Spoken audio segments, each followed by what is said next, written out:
ஷாலும் கர்த்தருடைய நாமம் மகிமைப்படுவதாக. கர்த்தருக்குள் பிரியமானவர்களே, வேத வசனம் இப்படியாக சொல்லுகிறது.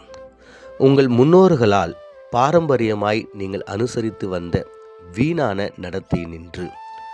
1 பேதுரு 1:18. கர்த்தருக்குள் பிரியமானவர்களே, நாம் கடந்த நாட்களில் தியானித்து வந்த அதே தலைப்பு, மறக்க வேண்டும், மன்னிக்க வேண்டும்.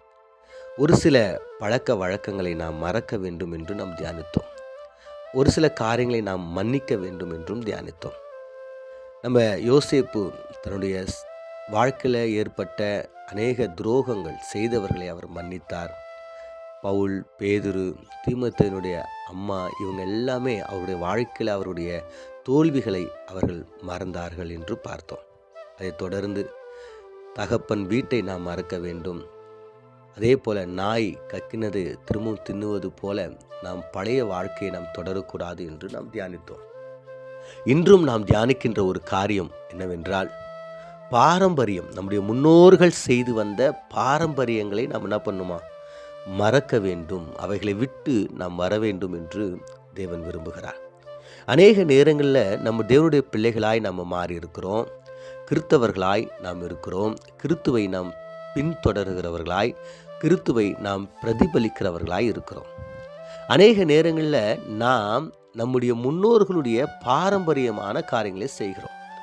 ஒரு சில நேரங்களில் அது ஏன் செய்கிறோன்னு தெரியாது, பட் ஆனால் அதை என்ன பண்ணி கொண்டு இருக்கிறோம், செய்து கொண்டு இருக்கிறோம். இப்போ நிறைய நேரங்களில் பார்க்குறோம்ல, இந்த சைல்டு பேப்டிசம் சொல்லுவாங்க. அதை நம்ம ஏன் பண்ணுறோம், எதுக்கு பண்ணுறோன்னு தெரியாது, பட் ஒரு சில முன்னோர்கள் நமக்கு வைத்தார்கள், அதை நம்ம திரும்பவும் செய்கிறோம். ஒரு சில நேரத்தில் 6 மணி ஆச்சுன்னா லைட்டு போடணும், வெள்ளிக்கிழமைனா பணம் தரக்கூடாது, ஏன்னா லக்ஷ்மி வெளியே போயிடும்.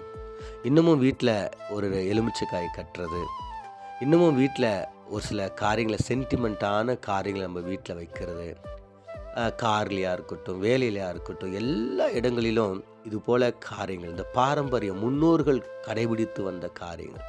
நம்ம வாஸ்து பார்த்து வீடு கட்டுறது, வாஸ்து பார்த்து காரியங்களை செய்கிறது, கலர் பார்த்து காரியங்கள் செய்கிறது, ஜாதி பார்க்குறது, இது போல் நம்முடைய முன்னோர்களுடைய பாரம்பரியங்கள். நான் இந்த சர்ச், நான் அந்த சர்ச், நாங்கள் இங்கே இருந்தோம், நாங்கள் அங்கே இருந்தோம், இப்படி முன்னோர்கள் நமக்கு கற்றுக் கொடுத்த அந்த பாரம்பரியத்தில் நாம் நிலைத்திருக்கிறோம். அன்று சொல்லுகிறார், அவர் இரத்தத்தினால கழுவப்பட்டிருக்கிற நீங்கள், ஆண்டவருடைய இரத்தத்தினால நீங்கள் கழுவப்பட்டு ரட்சிக்கப்பட்டிருக்கிற நீங்கள், இந்த பாரம்பரியங்களை எல்லாம் நீங்கள் விட்டு வர வேண்டும் என்று கர்த்தர் சொல்லுகிறார். அவர் சொல்லுகிறார், அழிவுள்ள வஸ்துக்கள் ஆகிய வெள்ளினாலும் பொன்னினாலும் நீங்கள் மீட்கப்படாமல் என்று சொல்லுகிறார். இந்த பொண்ணு, பொருள், இந்த மந்திரம், இந்த காரியம்